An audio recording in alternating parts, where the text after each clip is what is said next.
Welcome back. Today's story begins with heat shimmering off the tarmac at Clearwater International Airport, where the July sun pressed down like a heavy hand, blurring the lines between sky and concrete. Inside Terminal C, the air buzzed with impatience. Boarding calls crackled over loudspeakers, rolling suitcases hummed across tiled floors, and tension hung thick in the recycled air. Among the crowd was 13-year-old Jordan Monroe, a quiet girl in a cobalt NASA hoodie, gripping a worn leather book on constellations and trailing behind her father with her telescope case bumping at her side. Her sneakers squeaked softly with every step, a sharp contrast to the thunder of departure boards flipping overhead. She was heading west, to Portland, Oregon, for a trip meant to soothe the ache that had lived in her chest since her mother's passing. But fate had packed turbulence not found on the flight path. Her father, Special Agent Devin Monroe, moved with deliberate precision, every gesture economical, scanning faces and exits, not because he expected danger, but because he always prepared for it. He was a man carved by order, law, and buried grief. And though this was supposed to be about stargazing and healing, his instincts hadn't taken the weekend off. Across the concourse, a woman in a cream silk blazer clicked her designer heels with sharp, annoyed stabs. Charlene Prescott, 61, dripping old money and disdain, speaking into her phone in clipped tones. "I don't care if it's a mistake. I paid for a window in first class. Fix it." Her eyes, sharp and dismissive, scanned the crowd like royalty displeased with the rabble. She hadn't noticed Jordan yet. Not yet. But soon their worlds would collide at 37,000 feet in a narrow aluminum cabin that couldn't contain the fallout. And when it did, when words veiled in politeness turned venomous and silence met arrogance with a badge, it wouldn't just be a seating dispute, it would be a reckoning. One that reminded everyone on Flight 901. Justice doesn't always shout. Sometimes it simply stands its ground and watches the sky. Devin Monroe's boots clicked softly against the polished terminal floor, each step measured, unhurried, but alert, like a man who never truly clocked out of his job. At 45, he wore his history in the angles of his jaw and the watchful flick of his eyes. A former field operative turned cybercrime specialist with the FBI who could read a room faster than most people read headlines. He wasn't here to profile suspects, though. Not today. Today, he was just a father shepherding his 13-year-old daughter through the sprawling maze of Clearwater International, their gate only a few signs and escalators away. Jordan walked beside him, clutching her astronomy book like a shield, the oversized hoodie slipping off one shoulder, revealing a constellation-shaped birthmark she hated in middle school, but now saw as a badge of identity. There was a quiet resolve in her steps, grief aged and steady. 3 years had passed since cancer took her mother, but some days still felt like year one. This trip, their third to Oregon since the funeral, was supposed to be about light, literally and figuratively. A meteor shower was expected over the Pacific Northwest. Jordan had circled the date months ago, long before school let out. Devin made it happen because it mattered to her and because she was the only thing that ever made him believe the world was still worth fixing. They reached Gate B-22 as the final boarding call echoed overhead, tension lifting slightly. Passengers were funneling onto Flight 901, their faces blank with travel fatigue. Devin's gaze swept the space with instinctive caution. He spotted her then, Charlene Prescott. She stood like she owned the air around her, arms crossed, lips pursed, dressed in head-to-toe beige that screamed money and zero patience. Her phone call wasn't quiet. She made sure of that. A window seat in economy? That's absurd. Do I look like I sit in the back of anything? Her voice was grating, clipped. The kind of tone Devin had encountered too many times in briefings and depositions. The tone of someone used to being feared or obeyed. Jordan didn't notice her, too busy pointing out a crescent moon visible through the terminal glass. Devin didn't comment, didn't draw attention, but his spine straightened slightly. He'd seen that kind of entitlement before, and when it fixated, it usually needed something to target. The boarding line moved. The father and daughter scanned their passes, stepped through and disappeared into the jet bridge like it was any ordinary day. But it wouldn't stay ordinary for long. A pressure was building in the margins of the story, invisible but undeniable. And though neither Devin nor Jordan could see it yet, the cabin they were about to enter would become a crucible, one where tempers would ignite, dignity would be challenged, and a soft-spoken teenager would find herself at the center of a storm she never asked for. All it needed was one spark, and Charlene Prescott was already holding the match. The cabin lights glowed a soft amber as Flight 901 filled with the restless energy of passengers settling in. Backpacks shoved under seats, overhead bins slamming shut, murmurs of frustration from delayed travelers. Jordan had already claimed her window spot in 17A, slipping into her seat with the practiced ease of someone who preferred the view of clouds to the presence of strangers. She opened her astronomy book, tracing a fingertip along a diagram of Saturn's rings, unaware of the shadow fast approaching her row. Devin was just securing their carry-ons overhead when it began. Sharp heels clicking against the aisle, a perfume-heavy breeze brushing past. Charlene Prescott's voice, unmistakable and grating, broke the calm like a siren. "Excuse me, there's clearly been a mistake. That's supposed to be my seat." Devin turned, brows furrowing. "I'm sorry?" Charlene didn't answer him. She stared at Jordan, lips drawn tight. "The window seat. I requested it weeks ago. I need it for medical reasons." Her tone was saccharine but laced with threat, a practiced balance of politeness and pressure. Jordan looked up, blinking in confusion. "We booked this seat months ago," Devin replied evenly, trying to gauge the situation. Charlene scoffed. "Then the airline screwed up, but that's my seat." A few nearby heads turned. Flight attendants hadn't even begun their final checks. "You see," she continued, shifting into mock vulnerability, "I suffer from vestibular sensitivity. It's clinical. Aisle seats make me dizzy and disoriented." Her voice rose just enough for it to carry a few rows back. Devin hesitated. Something about her didn't track, but he also knew better than to dismiss a medical claim outright. He glanced at Jordan, who was frozen now, clutching her book like a lifeline. "My daughter gets motion sickness," Devin offered carefully. "That's why she's by the window." That wasn't entirely true, and he felt the heat of that half-lie crawl up his neck. Charlene seized on it like a predator. "So she's a little uncomfortable and I'm medically compromised. You tell me which is more important." Devin's jaw tightened. The tension was spreading like a crack in glass. Camilla, the lead flight attendant, finally appeared. "Is there a problem here?" Charlene jumped in before anyone else could speak. "Yes, this gentleman is refusing to give up the seat I medically require. I'm trying to be reasonable." Her eyes flicked toward Jordan again. Surely she'd be willing to help. Jordan didn't answer. Her face was pale now, her hands trembling slightly. Devin placed a calming hand on her knee. "We're keeping our seats," he said firmly, but his confidence wavered just a fraction. Had he misjudged? Was he protecting Jordan or being unfair? Charlene stepped back, eyes narrowing. "Of course," she said smoothly. "I just thought decency still existed on flights." She returned to the aisle seat with exaggerated effort, muttering under her breath. But the way her eyes lingered on Jordan wasn't over, not by a long shot.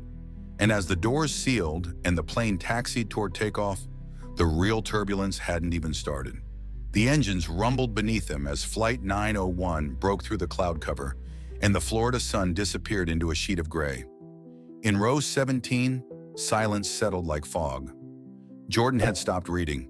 The book lay open in her lap, but her eyes weren't moving, just fixed on the page like she was hoping the words would shield her. Devin noticed.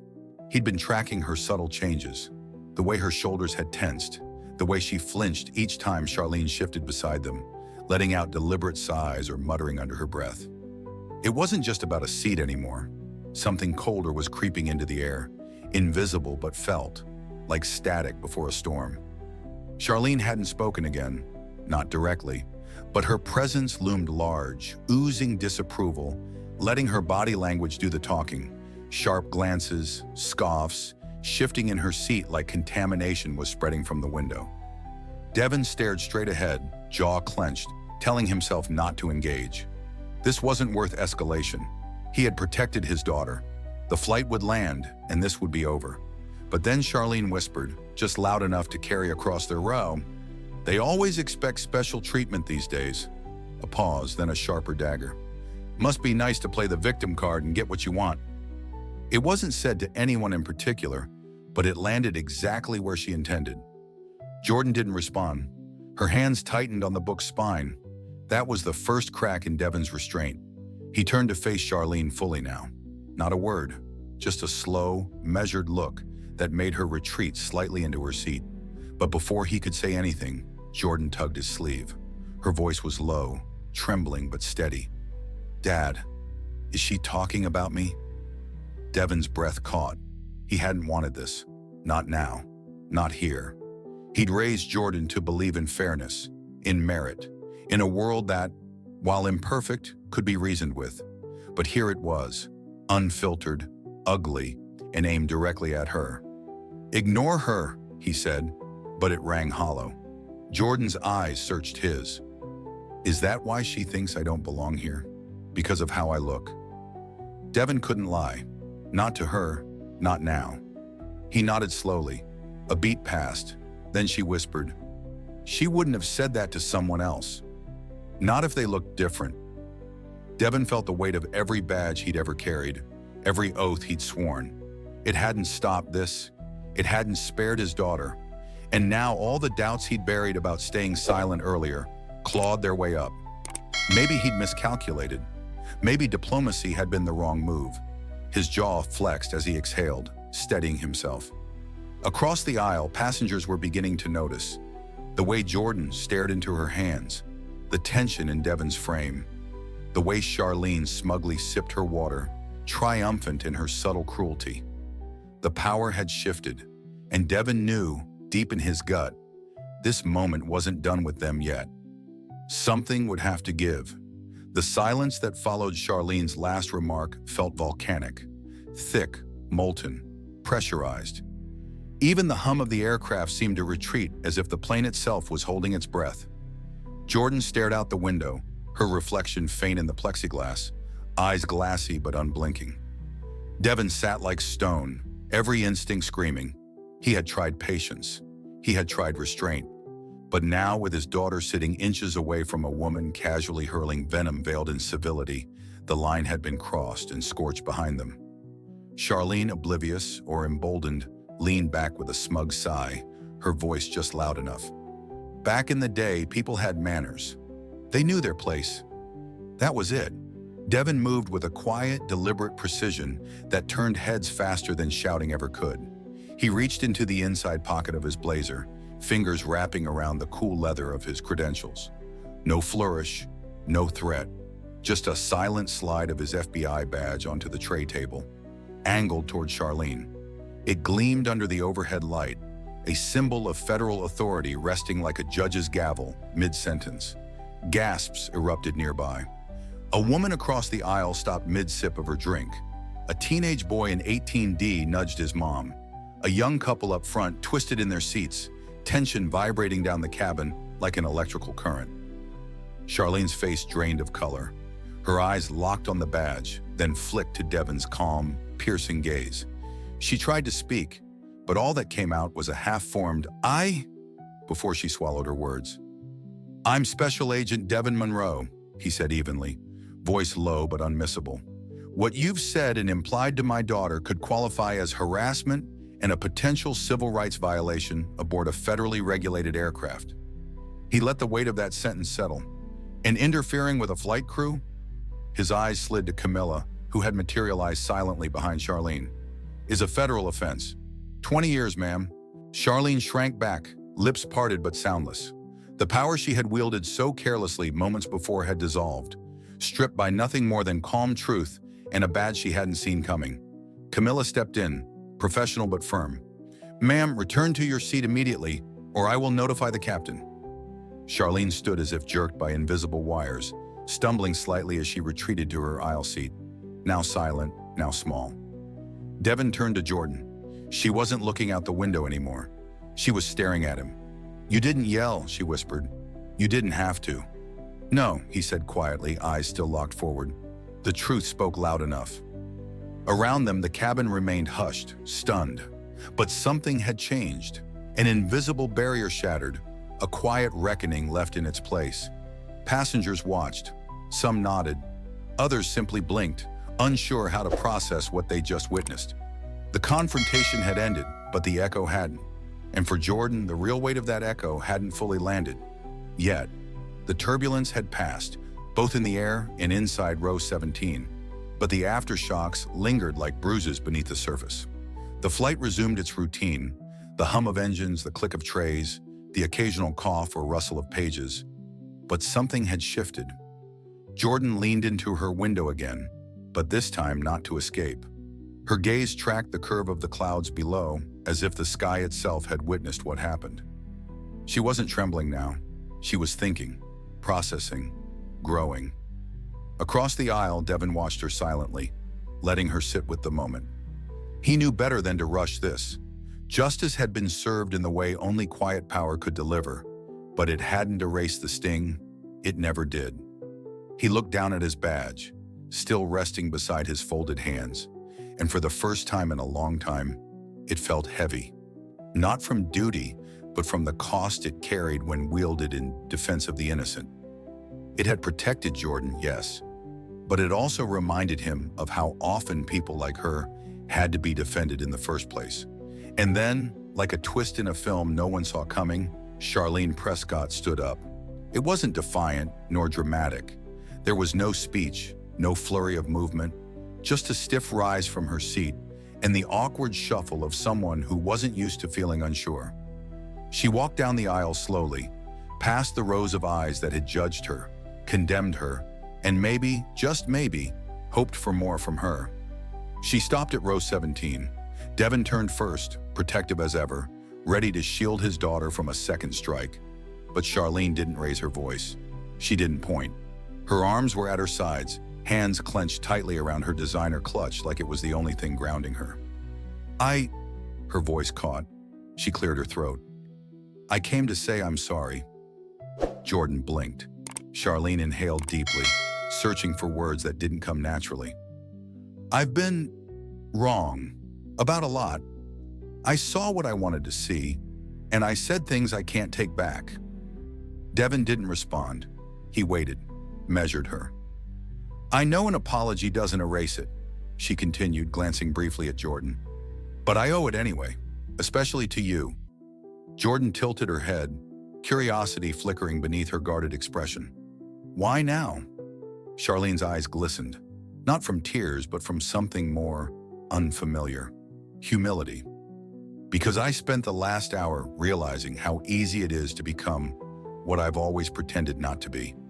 And because someone behind me, a judge apparently, reminded me that silence in the face of what I did is complicity. I've been silent too long. Loud when I shouldn't be. Quiet when it mattered. The plane seemed quieter than ever.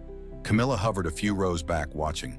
Not intruding, but present, witnessing. Jordan nodded slowly.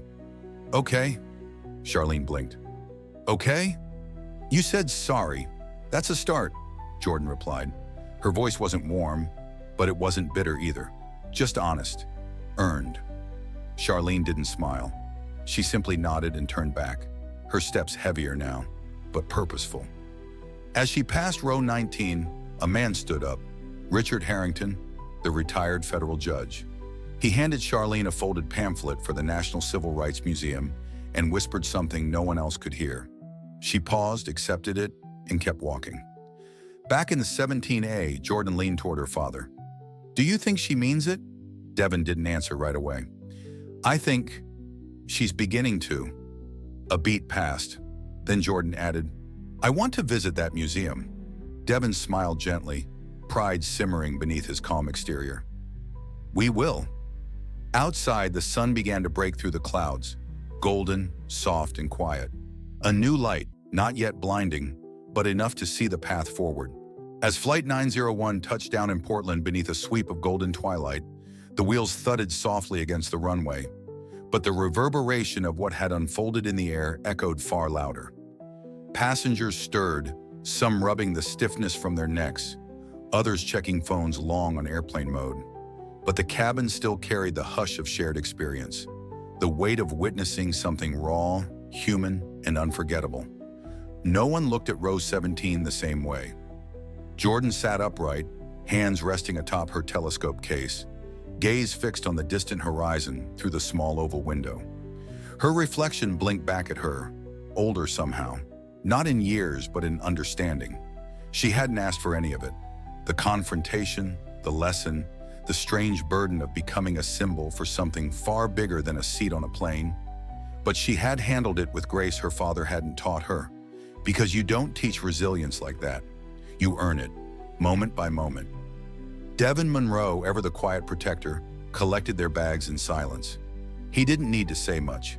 His actions, measured, decisive, firm, had spoken volumes, not just to Charlene, but to everyone watching. And they had been watching. From behind tray tables, over book covers, through phones held at discreet angles. Somewhere near the back of the cabin, James Wyatt, a journalist and educator, finished typing the final line of a piece he'd started mid-flight. A father's silence carried more justice than a courtroom ever could. The story would go viral by morning. Clips already circulating online showed Devin calmly placing his badge on the tray table, Charlene's face turning ashen, and Jordan's quiet courage burning brighter than any star in the sky. But beyond the views and headlines, the real story wasn't about humiliation or public takedowns. It was about exposure, the kind that forces a mirror in front of us and dares us to look. Not just at the bigoted or the brave, but at ourselves, where we stand, when we speak, how we choose to exist beside one another in confined spaces, whether it's a jetliner or a society. Charlene Prescott deplaned near the back of the line, shoulders squared, face unreadable. But those who saw her leave noted something different. Not shame, not defeat, but perhaps, for the first time, a willingness to reflect. Outside the terminal, beneath the copper sky, Jordan looked up. "The stars are out," she whispered. Devin followed her gaze. "They always are, even when you can't see them." That line lingered. As they walked toward the terminal doors, Jordan stopped briefly, took out her phone, and snapped a picture of the sky. Soft gradient blues giving way to the first pinpricks of night. That image too would circulate. The girl by the window, a story retold in hashtags, captions, and comment threads across the internet. But for her, it was just a reminder of what happened, of what mattered. Back in the cabin, Camilla took a moment to rest her hand on the back of row 17's headrest, then moved on to prepare the next flight. Another journey, another set of strangers, another chance to do better. And that's the lesson, isn't it? Bigotry doesn't always crash through doors. Sometimes it slides into conversations, seats, and policies, unnoticed until someone brave enough refuses to move. Justice, too, doesn't always arrive in courtrooms. Sometimes it wears a badge, speaks softly, and holds the line for the ones who shouldn't have to fight.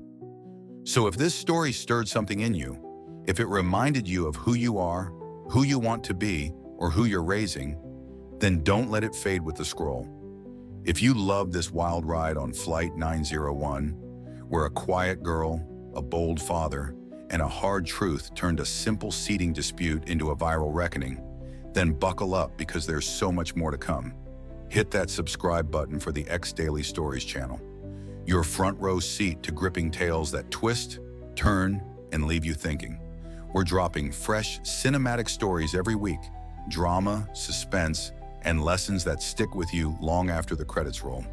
Don't miss out, join our crew, turn on notifications, and dive into the next epic adventure.